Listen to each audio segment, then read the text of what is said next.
तो दोस्तों इन 6 थैलियों में फ़िश का बीज है और एक-एक थैली में 50 दाने हैं फ़िश के बीज के। तो दोस्तों आज मैं आपको मुकम्मल सारी डिटेल फ़िश के बीज की बताने वाला हूँ कि कैसे फ़िश बड़ी होती है और कहाँ से आती है और कैसे बड़ी होती है और इनकी खुराक क्या है और इनकी कैसे देखभाल की जाए। और मैं दोस्तों आपको मुकम्मल सारा तरीका बताने वाला हूँ आज। अस्सलाम वालेकुम दोस्तों, मैं हूँ मोहम्मद ज़मान और आज के इस वीडियो में आपको खुशामदीद कहता हूँ। तो दोस्तों ये फ़िश का बीज है जिसकी साइज़ है किसकी 6 इंच, किसकी 7 और किसकी 8 इंच साइज़ है।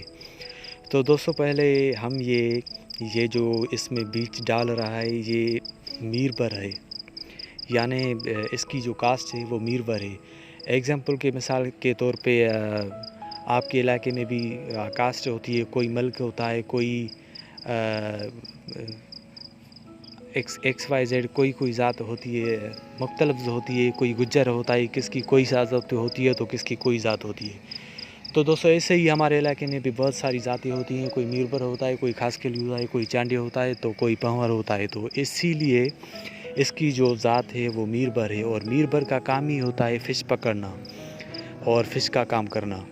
तो दोस्तों ये मीरबर है और ये पहले क्या करते हैं कि जैसे यही हमारा एक तालाब है, ऐसे ये तालाब जो तालाब होता है वो तालाब में फ़िश का जो बीज होता है वो डालते हैं। तो इसका जो बीज होता है फ़िश का वो बहुत सारी बड़ी साइज़ में हो जाता है। तकरीबन तादाद भी इसकी बहुत ज़्यादा बढ़ जाती है। 1 लाख, 2 लाख, 5 लाख, 10 लाख ऐसे लाखों में इसकी तादाद हो जाती है। तो इसकी जो तादाद होती है वो बढ़ जाती है लाखों में। तो दोस्तों ऐसे ही इसी तरीके से ये जो मीरबर हैं फिर मुख्तलिफ़ तालाब में फ़िश का बीज डालना शुरू कर देते हैं। और जैसे कि आज हमारे तालाब के लिए फ़िश का बीज लेके आया है तो इसने हमसे एक बीज का जो पैसा लिया है एक दाने का, वो इसने 15 रुपये लिया है हमसे, एक दाने का 15 रुपया। तो दोस्तों इससे जो ये जो बीज डाल रहे हैं हमारे तालाब में, इस बीज का हम कहते हैं इसको कुरड़ो कहते हैं। तो कुरड़े का ये बीज है, हम सिंधी में इसको कुरड़ो कहते हैं और इसमें बहुत ज़्यादा मज़ा होता है। और इसकी जो पानी में घूमने की जो कंडीशन होती है, ये बिल्कुल ऊपर की सतह पर पानी में घूमता है ये कुरड़ो। और ये ज़्यादातर जो है पानी में घूमा करता है और घूमने की वजह से जो भी फ़िश पानी में ज़्यादा घूमती है तो वो बहुत ज़्यादा ताकतवर हो जाती है और उसमें बहुत ज़्यादा टेस्ट होती है खाने में। तो दोस्तों इस वक्त जो महीना है वो जुलाई का महीना है और जुलाई के महीने में हम अपने तालाब में फ़िश का बीज डलवा रहे हैं। और जैसे ही ये फ़िश का बीज हम अपने तालाब में डलवाएंगे तो फ़ौरन दूसरे दिन बाद में इसमें तकरीबन 15 किलो यूरिया इसमें डालूँगा, Engro urea. 15 kilo Engro urea डालूँगा तो इसमें जो है वो खुराक पैदा होगी इस तालाब में। और वो खुराक जो है वो ये जो फ़िश है वो ऊपर तरकर अपने मुंह से आहिस्ता-आहिस्ता खाएगी ताकि इसकी जो साइज़ है यानी ये जल्दी बड़ी हो जाए। क्योंकि ये जो कुरड़ो बीज है वो मिट्टी नहीं खाती। और इस फ़िश में भी किस्म होते हैं, एक का नाम होता है गुलफ़ाम और दूसरा होता है थेल। जो गुलफ़ाम होता है वो नीचे सतह पर मिट्टी खाता है और जो गुलफ़ाम होता है वो भी मिट्टी खाता है, लेकिन ये कुरड़ो बीज है और ये मिट्टी नहीं खाता दोस्तों। ये सिर्फ़ ऊपर की सतह पर ही अपनी खुराक जो है वो कभी-कभार ऐसा होता है कि आसमान से या यहाँ वहाँ से खुराक पानी में आती है और पानी में ये मुंह ऊपर करके खड़ा होता है। जैसे ही खड़ा होता है तो इसकी खुराक अल्लाह ताला तो आपको पता है कि रिज़्क़ कहाँ भी देता है, कहाँ पर भी हो इंसान। तो ऐसे ही ये खुराक ऊपर की सतह जो पानी की होती है वहाँ से ये खुराक लेता है। तो जैसे ही हम इसमें 15 किलो एंग्रो यूरिया डालते हैं तो ये जो यूरिया होता है वो इसमें जो पानी इसका होता है वो ग्रीन कलर का हो जाता है। और ग्रीन कलर होने के बाद ही पानी में जो ये होती है वो फ़िश की खुराक पैदा होना शुरू हो जाती है। तो उसके बाद ही ये इसका जो घूमना होता है वो ज़्यादातर पानी में घूमना शुरू कर देती है। तो दोस्तों, अगर आपके इलाके में या आपका खुद का तालाब है, तो आपको मैं एक एडवाइस दूँगा कि आप जो है ना, अपने तालाब में नीचे ज़मीन जो होती है उसमें बहुत सारा जो है ना खड्डा खुदवाएँ।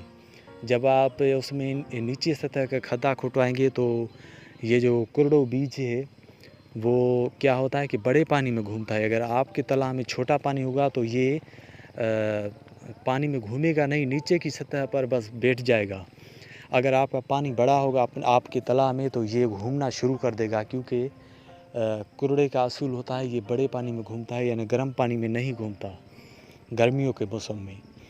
और दोस्तों, ये भी बताता चलूँ कि ये जो फ़िश का बीज है वो गर्मियों में ही ज़्यादा बढ़ता है। सर्दियों में ये क्या करता है कि बहुत ज़्यादा सर्दी होती है और ये नीचे की सतह पर बस बैठ जाता है, ज़मीन के अंदर या किसी कोने में बैठ जाता है, क्योंकि इसको ठंड तो इतनी नहीं लगती, लेकिन ये सर्दियों के मौसम में इतना घूमता नहीं। और घूमता नहीं तो उस वजह से इसकी जो साइज़ होती है वो ज़्यादातर बढ़ नहीं पाती।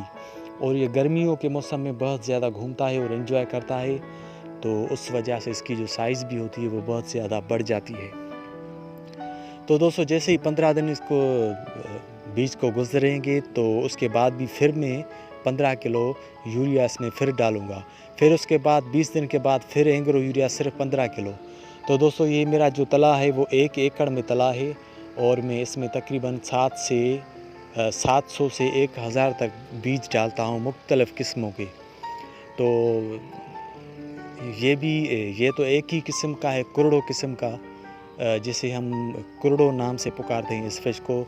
और इसके बाद तकरीबन 1 हफ़्ते के अंदर या 3 या 4 दिन के बाद फिर हमारे पास ये बीज लेके आएगा और किस्म का, यानी मुख्तलिफ़ किस्म का और बीज होगा। तो दोस्तों, कोशिश करें कि अपने तालाब में जो घास होती है वो आपके तालाब में ज़्यादातर ज़्यादा हो। अगर आपके तालाब में घास नहीं है तो कहाँ से भी आप लेके और इस तालाब में फेंकें। जब भी आप इस तालाब में घास फेंकेंगे तो घास उगाएगी और उग जाने के बाद ही ये जो फ़िश होती है, जो ग्रास फ़िश होती है, वो ज़्यादातर घास ही खाती है। तो जितना ज़्यादा आपके तालाब का ग्रीन कलर का पानी होगा, ऐसे समझो आपके तालाब में बहुत ज़्यादा ताकत है, यानी ताकतवर पानी है। अगर आपके तालाब का पानी जो ग्रीन कलर का नहीं, अगर सफ़ेद कलर का है, तो ऐसे समझो कि आपके तालाब में प्रोटीन जो फ़िश के लिए खाना होता है वो नहीं है आपके तालाब में। आपके तालाब का, यानी आपको चेक करना हो को ताकतवर जो पानी होता है वो तालाब का किस टाइप में होता है, यानी किस कलर का होता है। तो दोस्तों, मैं आपको बताता चलूँ कि जो ताकतवर पानी होता है तालाब का वो ग्रीन कलर का होता है। जैसे ही आप इसमें यूरिया डालेंगे तो आपका पानी जो होता है वो ग्रीन कलर का हो जाता है और 15 दिन या 20 दिन बाद गुजर जाने के बाद ही आपका जो पानी होगा वो ग्रीन कलर से सफ़ेद कलर का हो जाएगा। फिर आपको पता चल जाएगा कि हमारे तालाब का जो कलर है वो सफ़ेद कलर का हो गया है। फिर आपको यूरिया इसमें डालना है।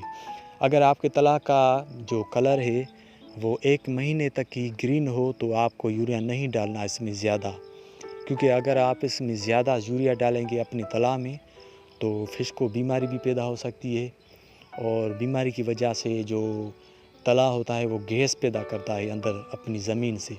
और जब आपके तालाब में गैस पैदा हो गया तो दोस्तों, आपकी जो फ़िश है वो एक भी नहीं बच पाएगी, यानी सारी की सारी मर जाएगी। क्योंकि जो तालाब होता है जब गैस पैदा करता है तो जो फ़िश की जो सांस होती है वो थम जाती है, यानी वो सांस नहीं ले पाती, उस वजह से फ़िश मर जाती है।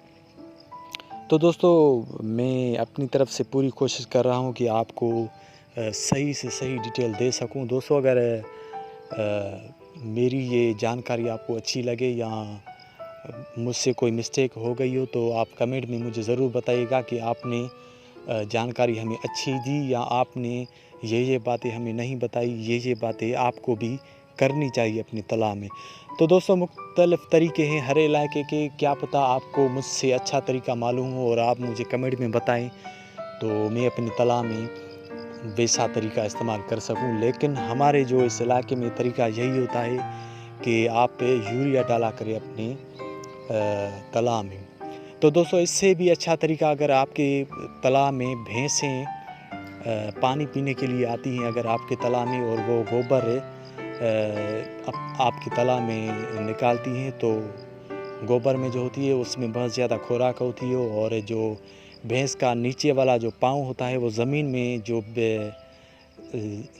नीचे जब तालाब में जब भैंस जाती है तो ज़मीन में वो भैंस का जो पाँव होता है वो सुराख करता है, और सुराख करने की वजह से जो फ़िश होती है अगर कहाँ पर भी बैठती है तो भैंस जब आती है तो आवाज़ होता है, शोर होता है, और वो जो मछली होती है वहाँ से भाग जाती है, दूसरी तरफ जाती है।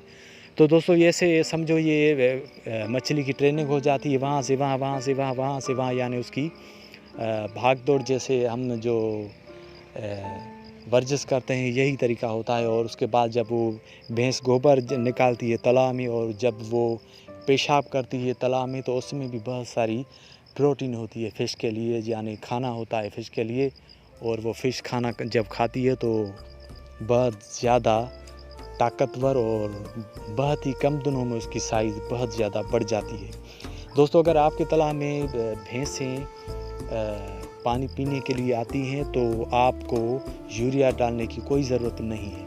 और हाँ, अगर आपके तालाब में भैंसें नहीं आ पाती और आपका तालाब जो होता है वो बिल्कुल इन चीज़ों से दूर है, तो आपको फिर यूरिया डालना होगा। दोस्तों बहुत सारी ऐसे तरीके हैं जो आप कर सकते हैं। आपके पास यूरिया है, या जो हम रोटी खाते हैं चावल की हो या गंदम की हो, या जो मुख्तलिफ होती हैं जो भी खाने की चीज़ें दोस्तों होती है, आप अपने तालाब में डाल सकते हैं ताकि फ़िश को खाना मिल सके बर वक्त। और खाना तो हम अंदाज़ा यही लगा सकते हैं कि अगर हम भी जितना ज़्यादा खाते हैं तो उतनी ज़्यादा हम में ही ताकत आ जाती है।